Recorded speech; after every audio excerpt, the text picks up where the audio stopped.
محترم مکرم ناظرین، السلام علیکم ورحمۃ اللہ وبرکاتہ۔ امید کرتا ہوں آپ حضرات خیر و عافیت کے ساتھ ہوں گے۔ یہ جو آپ اپنے موبائل کی اسکرین میں ویڈیو دیکھ رہے ہیں، یہ ڈاکٹر اشرف آصف جلالی صاحب ہیں۔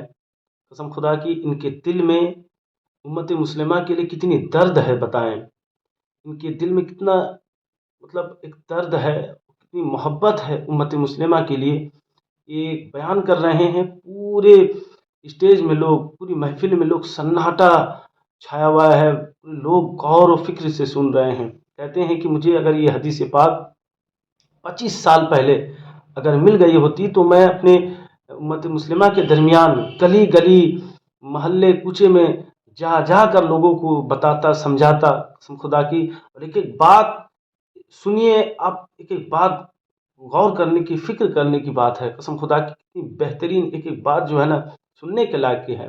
آپ سنیں گے آپ کا دل و دماغ تر و تازہ ہو جائے گا۔ آپ سنیں گے تو آپ واقعی میں آپ کا ایمان میں اور نکھار پیدا ہو جائے گا۔ قوم کے لیے ان کے دل میں کتنی محبت، کتنا درد بھرا ہوا ہے، آپ سنیں گے اس کے بعد آپ کو احساس ہوگا۔ اور یہ دعا ضرور کریں گے کہ اللہ تبارک و تعالیٰ ان کی عمر میں اللہ بے پناہ برکت عطا فرمائے، اللہ انہیں عمر خضری عطا فرمائے۔ آج ہم اہل سنت ان کی قدر نہیں کر پا رہے ہیں۔ یاد رکھیے، جب ان کا سایہ ہمارے سروں سے، امت مسلمہ کے سروں سے اٹھ جائے گا، تب احساس ہوگا کہ ڈاکٹر اشرف آصف جلالی صاحب کیا ہیں، کیا تھے، ان کی زندگی کیا، ان کا انداز کیا، قوم کے لیے ان کے دل میں کتنی محبت، کتنا درد تھا۔ واقعی میں آپ سنیں، پورا ویڈیو سنیں، سن کر جائیے گا، پھر آپ جو ہے احساس کریے گا کہ واقعی میں ڈاکٹر اشرف آصف جلالی صاحب کیا کہے گئے۔ میں تو کہتا ہوں اگر 25 سال پہلے میں نے یہ حدیث پڑھی ہوتی تو میں گلی گلی اس کا پیغام پہنچا چکا ہوتا، اور آج کی صورتحال یہ نہ ہوتی کہ روزانہ ایک نئے مسئلے پر ہمیں نیا انتظام کرنا پڑے۔ میرے آقا علیہ السلام نے جب ختم نبوت کے لحاظ سے مستقبل کو دیکھا اور نظام عطا کیا تو نظام میں آپ نے کیا فرمایا؟ فرمایا لَيَنْتَقِدَنَّ اور الاسلام اور وطن اور فرمایا ایک ایک کر کے اسلام کے کڑے ٹوٹیں گے، ایک ایک کر کے، قیامت تک کی حالات بتائے۔ فرمایا میری امت میں تمہیں بتاتا ہوں پہلے ہی نہ ٹوٹنے دو تاکہ آگے سب محفوظ رہیں۔ پہلا کڑا کیا نماز ہے، کیا روزہ ہے، کیا حج ہے، کیا زکوٰۃ ہے، یہ پلرز آف اسلام ہے۔ نہ انکار ممکن ہے اور نہ کوتاہی جائز ہے، مگر پہلا محاذ نماز نہیں ہے کہ سب اس پہ اکٹھے ہو جاتے سارا دین بچ جاتا۔ ترتیب دیکھو، علم غیب سے سرکار نے کیا فرمایا، وہی ہوا۔ غیر سمجھ گئے، ہم نہ سمجھ پائے۔ میرے آقا علیہ السلام نے فرمایا ایک ایک کر کے اسلام کا کڑا ٹوٹے گا۔ جب ایک ٹوٹے گا تو میری امت دوسرا پکڑے گی، دوسرا ٹوٹ جائے گا، تیسرا پکڑے گی، کافر تیسرا توڑ دیں گے۔ پہلے ہی نہ ٹوٹنے دو، سب اکٹھے ہو جاؤ پہلے پہ۔ وہ کیا ہے؟ لفظ سنو، فرمایا اولہن نقدن الحکم، فرمایا وہ کڑا جس سے پورا دین بچے گا، نماز بھی، روزہ بھی، حج بھی، زکوٰۃ بھی۔ فرمایا وہ میری امت کی گورننگ پاور اور نظام حکومت ہے۔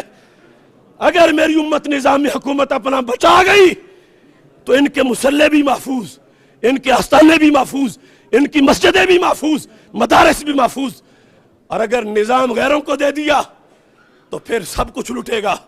اب 400 مدارس برما والوں کے کہاں گئے؟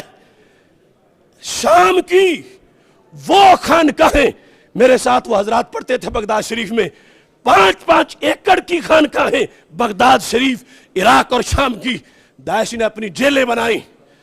ایسا کیوں ہوا؟ اولہن نقدن الحکم، حکم اسلام، نظام مصطفیٰ صلی اللہ علیہ وسلم، اس پہ کافروں نے پہلا حملہ کیا اور اتنی غلاظت گھوڑی کہ اس موضوع کو ہی ہمارے نصاب سے نکال دیا۔ پھر آخرہن الصلاۃ، سرکار فرماتی آخری حملہ ہوگا نماز پہ، پہلا نظام پہ ہوگا۔ اگرچہ پڑھتی تو ہر وقت ہے، مگر پہلا نظام پہ ہے۔ نظام بدماشوں کے لیے نہیں کہ وہ چلائیں، نظام ڈاکوؤں کے لیے نہیں وہ چلائیں، نظام امریکہ کے لونڈوں کے لیے نہیں وہ چلائیں، نظام وہ ہیں جو خلافت راشدہ کی سیٹ پہ پیچھے بیٹھنے والے ہو، یہ المیہ ہے، ایک ایک مسئلہ آج اس کی حفاظت کے لیے ہمیں نکلنا پڑے گا۔ تو پھر فلا وربک لا یؤمنون حتی یحکموک، اللہ قسم اٹھا کے کہہ رہا ہے، سب سے بڑی قسم کہ محبوب مجھے تیرے رب کی قسم، وہ مومن نہیں ہوں گے اگرچہ نماز پڑھیں، اگرچہ روزہ رکھیں، اگرچہ حج کریں، اگرچہ زکوٰۃ دیں، اگرچہ چلے کاٹیں، اگرچہ وظیفہ پڑھیں، نہیں مومن۔ کب مومن ہوں گے؟ فرمایا حتی یحکموک، محبوب جب تمہاری حکومت لے آئیں گے، مانیں گے تو پھر مومن ہیں۔ یہ ہے قرآن کا پیغام ہمارے نام۔